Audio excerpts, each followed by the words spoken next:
বিশ্বে যে ৭টি ভাষায় সবচেয়ে বেশি মানুষ কথা বলে।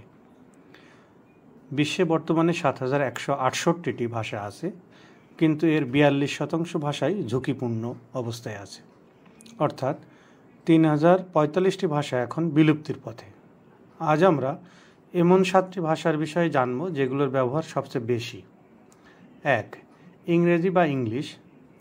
৮০০ কোটি মানুষের বিশ্বে প্রায় ১৫০ কোটি মানুষই ইংলিশে কথা বলে, যদিও বিশ্বের মাত্র ৩৮ কোটি মানুষের মাতৃভাষা ইংলিশ। এই ভাষার আঁতুড়ঘর হল যুক্তরাজ্য, অর্থাৎ ইউনাইটেড কিংডম। ম্যান্ডারি চাইনিজ ২ নম্বরে আছে। চীনের অধিকাংশ মানুষ কথা বলে ম্যান্ডারি চাইনিজ ভাষায়। যদি শুধু মাতৃভাষার কথা বিবেচনা করা হয়, তাহলে বিশ্বে ম্যান্ডারিন চাইনিজ ভাষাভাষীর সংখ্যাই সর্বোচ্চ। বিশ্বের ৯৪ কোটি মানুষের মাতৃভাষা ম্যান্ডারি চাইনিজ। এছাড়া পৃথিবীতে প্রায় ১১০ কোটি মানুষ ম্যান্ডারিন চাইনিজে কথা বলে। ৩. হিন্দি। বিশ্বের প্রায় ৬০ কোটি ৯০ লাখ মানুষ হিন্দিতে কথা বলে। এদের মাঝে ৩৫ কোটি মানুষের মাতৃভাষা হিন্দি। হিন্দি ভাষাভাষী মানুষের বসবাস ভারতেই বেশি। ৪. স্প্যানিশ। বিশ্বে প্রায় ৫৬ কোটি মানুষ স্প্যানিশে কথা বলে। মাতৃভাষা বিশ্বের প্রায় ৪৯ কোটি মানুষ স্প্যানিশে কথা বলে।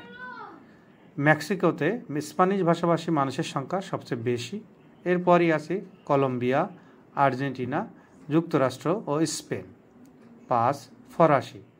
বর্তমান বিশ্বে ফ্রেঞ্চ বা ফরাসি ভাষাভাষী মানুষের সংখ্যা ৩০ কোটির চেয়ে কিছুটা বেশি। বিশ্বের ২৫টিরও বেশি দেশে দাপ্তরিক ভাষা হিসেবে এর ব্যবহার আছে। এর মাঝে উল্লেখযোগ্য হল ফ্রান্স এবং কানাডা। ৬. আরবি।